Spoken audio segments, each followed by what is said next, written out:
आत्म साक्षात्कार कहें तो दर्शने अनेनिति दर्शनम लोगों को तब होती है जब उसका मंथन किया जाता है सर, तो दर्शन का जीवन में क्या महत्व है? उसकी लवासना की जो टैग लाइन है। स्वागत है आप सभी का फिर से एक इम्पोर्टेंट टॉपिक पे, एक इंटरेस्टिंग टॉपिक पे, जिससे पे आज हम लोग बात करने जा रहे हैं अपने मेंटर एसपी सर से। तो सर, दर्शन शास्त्र क्या है? देखिए मैम, दर्शन शास्त्र का बेसिक मतलब होता है आत्म साक्षात्कार। और आत्म साक्षात्कार कहें तो दर्शने अनेनिति दर्शनम, जो दिखाई देता है उसके पीछे की सच के बारे में बताना दर्शन। तो दर्शन के बारे में सिर्फ इतना जान लीजिए कि जो सत्य ज्ञान हो उसकी प्राप्ति लोगों को तब होती है जब उसका मंथन किया जाता है। उसको मैं एक उदाहरण से समझाना चाहूंगा कि गुरु नानक के जीवन में एक वो बड़ा ड्रेस्टिक मोड़ आया था। एक व्यक्ति यही पूछ रहा था कि तुम्हें अगर ईश्वर का नॉलेज है तो हमें दिखाओ ईश्वर कहाँ। उन्होंने कहा कि राजन, हम पहली बार को जो प्रश्न विनम्रता से मैं पूछे जाए उसका हम उत्तर नहीं हुई। तो पहली बात तो अगर आपको कुछ जानना हो तो आपको विनम्र बनना पड़ेगा। और यही कारण है कि लवासना की जो टैग लाइन हो वो सीलम परम पुरुष है। वो व्यक्ति अगर विनम्र होता है तो शक्ति उसके अपने आप आसपास तक बात करनी चाहिए। तो दर्शन पहली बात तो हमें विनम्र होना। दूसरा ये कि दर्शन से हमें कैसे ईश्वर की प्राप्ति होती है, जीवन की प्राप्ति होती है, इसके बारे में जो गुरु नानक ने बताया था उसको वो संक्षिप्त में हम बताने की कोशिश करेंगे। उन्होंने कहा, राजन ने एक कटोरे में दूध मंगाई, हम बताएंगे कि ईश्वर कैसे होता था दिखाई नहीं देगा। उन्होंने दूध मंगाया, कहा कि राजन, क्या आप मानते हैं इस दूध में दही है? कह जाओ, कहा दिखाई क्या? कहा कि मानते हैं कि इस दूध में घी है? कहा, आखिर दिखाई क्या रह गया? कहा, आप ये मानते हैं कि इसमें मक्खन कहाँ हो? कहा, तो दिखाई कौन दे रहा है? तो राजन ने कहा कि ब्रश का तब बस नहीं है, आप इसको समझाइए कि दिखाई क्यों नहीं दे रहा है। ऐसा उत्तर आपके पास है, आप जाते हैं कि दूध में सब कुछ है लेकिन दिखाई नहीं देता। तो आप पहले ये बताइए कि दूध में सब कुछ होते हुए दिखाई क्यों नहीं दे रहा। उन्होंने कहा कि इसका ही प्रोसेस होता है, दूध गर्म होगा, खिलता होगा, तब जाकर के वो दही बनेगा। और दही बनने के बाद उसे प्रोसेस किया जाएगा तो मक्खन निकलेगा, और उस मक्खन को गर्म किए बहुत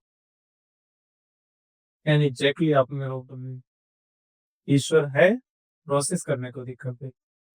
और जो ये नॉलेज है उसी को हम दर्शन रवि। सर, तो दर्शन का जीवन में क्या महत्व है? बड़ा महत्व है मैम, ये प्रश्न मैं यहीं से फिर स्टार्ट करता हूँ। उन्होंने दर्शन का ज्ञान के बारे में ये भी कहा कि अगर हमें दर्शन का ज्ञान हो जाए तो हमें क्या लाभ, क्यों हमें दर्शन ज्ञान था।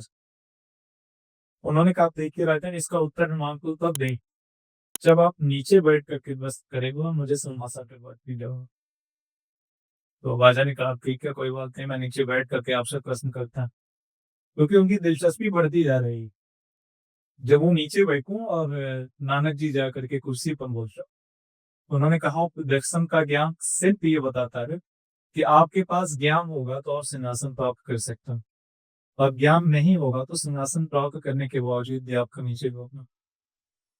तो दर्शन के ज्ञान से व्यक्ति को ऊंचाइयां प्राप्त होती है, जीवन में उसके सारे तारवे पूरे हो जाते हैं, और वो स्थित प्रज्ञ को प्राप्त हो जाता है। न तो वो खुशी में बहुत ज्यादा खुश होता है और अपना गम आने को भी अचीव करता है। तो बहुत ही मेच्योर्ड अप्रोच हमारा लाइफ के फिट पर रहता है। इसलिए दर्शन एक संतुलित ज्ञान है। हाँ, कुछ लोगों की ऐसी धारणा रही है कि उसे इन्होंने पागलों का विषय बनाया, और पागल को हर चीज पागल ही उनके तरीके से दिखाई देता है। इनके बारे में भी टिप्पणी। सर, तो अब ये सब डिस्कशन के बाद मेरे मन में एक प्रश्न उतरा है कि दर्शन का ज्ञान और ज्ञान का दर्शी दोनों में क्या डिफरेंस? बहुत अच्छा प्रश्न मैम आपने किया है। दर्शन का ज्ञान और ज्ञान के दर्शन में जमीन आसमान का अंतर है। दर्शन का ज्ञान वही होता है जो अभी तक हम आपको बता रहे थे, जीवन के प्रति हमारा नजरिया क्या है, मृत्यु के पहले और मृत्यु के बाद का मोरल लाइफ क्या है। और जितने भी साहित्य इस संसार में टहल रहे हैं, कहते सबसे रोचक जो विषय होता है हिंदी साहित्य होता है, या कोई भी साहित्य होता है, उसमें बात करने में लोग बड़े इंटरेस्टेड होता है। और ये धारणा बना दी गई कि फिलोसफी बहुत रूल सब्जेक्ट है, इंटरेस्टेड बिल्कुल नहीं है। तो मुझे लगता है कि साहित्य का जन्म ही दर्शन के ज्ञान से होता है, और हर साहित्य में कोई न कोई दर्शन देता है। अब इसको मैं कुछ इस तरीके से व्यक्त करता हूँ कि जब भी कोई प्रेमी अपनी प्रेमिका की तारीफ करता है तो दर्शन से करता है। जैसे एक शेर है कि जिंदगी में गुजरे हैं बस 2 पल ही कठिन, एक तेरे आने से पहले और तेरे जाने के। तो दोनों में दर्द है, लेकिन बीच की खुशी भी नज़र है। तो ये जो देखने का नज़रिया है इसने साहित्य को जन्म दी। तो दर्शन एक मैच्योरिटी और कहते हैं कि जो अंदर का एक चुलबुलाहटपन रहता है, दोनों को संरक्षित रखता है। तो दर्शन का ज्ञान थे जीवन के बारे में, जीवन के पहले और जीवन के बाद। को कहते हैं ना जिंदगी में गुजरे हैं बस 2 पल कठिन, एक तेरे आने से पहले, एक तेरे जाने के बाद। तो जिंदगी में आने से पहले और जिंदगी से जाने के बाद का जो नॉलेज रहता है, दर्शन का नॉलेज होता है, दर्शन का ही। लेकिन जहाँ तक ज्ञान के दर्शन की बात है, तो हर व्यक्ति तो दार्शनिक नहीं हो सकता, क्योंकि इसके लिए तो बहुत ज़्यादा तितिक्षा की आवश्यकता पड़ती है और ज़्यादा त्याग की आवश्यकता पड़ती है। कहते हैं कि नॉलेज जो है नदी के किनारे की सीपी नहीं है। ये अंदर गहराई में मिलने वाली वो मोती है जिसके लिए अंदर तक जाने के लिए साहस रोकना पड़ता है और साबित करना। ज्ञान के दर्शन की बात करें तो जो लोग दर्शन से भटकते हैं, उनको ठीक ज्ञान का दर्शन होता है, जैसे इतिहास का ज्ञान हो गया, पॉलिटी का ज्ञान हो गया, ज्योग्राफी का ज्ञान हो गया, साहित्य का ज्ञान, मैथमेटिक्स, केमिस्ट्री का ज्ञान हो गया, फिजिक्स का ज्ञान। तो जितने भी भारत में सब्जेक्ट हैं, जैसे यूपीएससी में 48 सब्जेक्ट हैं, टीएक्स, उस सब्जेक्ट का डिफरेंट डिफरेंट नॉलेज से आपका ज्ञान रहता है। और इसीलिए सारे विषयों में, चाहे वो साइंस स्ट्रीम हो, चाहे वो आर्ट स्ट्रीम हो, उसकी अंतिम डिग्री का प्राप्ति हो, तो अंत में उसे दार्शनिक ही बनना रहता है। तो प्रारंभ आपको दर्शन से करना है और समापन दर्शन पे करना है। इसलिए दर्शन से आप बच नहीं हो सकते, चाहे आप बचने की जितनी कोशिश करें। तो ये वो फिक्शंस है जिसे हम सोल ऑफ ऑल सब्जेक्ट कहना है। रहता है, कुछ लोग देख पाते हैं, जो देखते हैं दार्शनिक हो गया, और जिसके अंदर रहने के बावजूद तो उसे देखने से वो मना करते हैं। तो मोपो और पाविल के बारे में हमारे को सर, तो यूपीएससी में फिलोसफी ऑप्शनल के बारे में आपका क्या विचार है? लेना चाहिए, नहीं लेना चाहिए? क्योंकि जैसा कि मैंने आपसे स्टार्टिंग में भी पूछा कि मुझे ऐसा लगता था कि अरे इतना ज़्यादा फिलोसफी पढ़ लेंगे तो कहीं दुनिया के इससे दूर ना हो जाए। तो क्या सोच रहता है, लेना चाहिए, नहीं लेना चाहिए? देखिए मैम, मैं जो भी बात करूंगा बिना प्रमाण के नहीं कोई और क्या है कि बहुत सारा भ्रम फैलाया गया है। कुछ लोग कहते हैं कि बड़ा टफ सब्जेक्ट है। अगर टफ होता तो आमिर अल्लों की दूसरी रैंक नहीं आती, मात्र दी होनी। दूसरी बात की ये कि इसे लेने वाले पागल होते हैं। आमिर अता कुमार का के करेक्टर कलेक्टर वो कि उनका करेक्टर चेक करना चाहिए। और मुझे लगता है कि आमिर अतहर का नाम मैं ले रहा हूँ अभी पराग के हैं तीसरी रैंक ले को क्या अस्तित्व पराग। तो उनका भी फिलोसफी रहा, आईपीएस रहे इसके पहले फिलोसफी और उसमें से। तो मैं ये नहीं कह रहा हूँ कि वो ट्रेंडिंग में आज हो। मैं ये कह रहा हूँ जब से सिविल सर्विसेज स्टार्ट हुआ, मैं 1919 की बात करता हूँ, 1919 में भारत से सफल होने वाले व्यक्ति को उनका नाम था सुभाष चंद्र बोस। उनकी चौथी रैंक थी सब्जेक्ट और उससे यही प्रश्न पूछा गया था कि व्हाट सुभाष कांट होगी, सुभाष चंद्र बोस क्या नहीं कर सकती। तो कहा nothing is possible what Subhash some, ऐसा कुछ हो ही नहीं सकता सुभाष ना कर सकते। इंटरव्यू बोर्ड के मेंबर ने अपनी अंगूठी निकाली और टेबल पे रख दिया। कहा क्या Subhash Chandra Bose pass through from this री, क्या सुभाष चंद्र बोस इस अंगूठी से बाहर निकल सकता है? एक सेकंड पे ये रुके, सोचे, पाए सही कब बीज डू।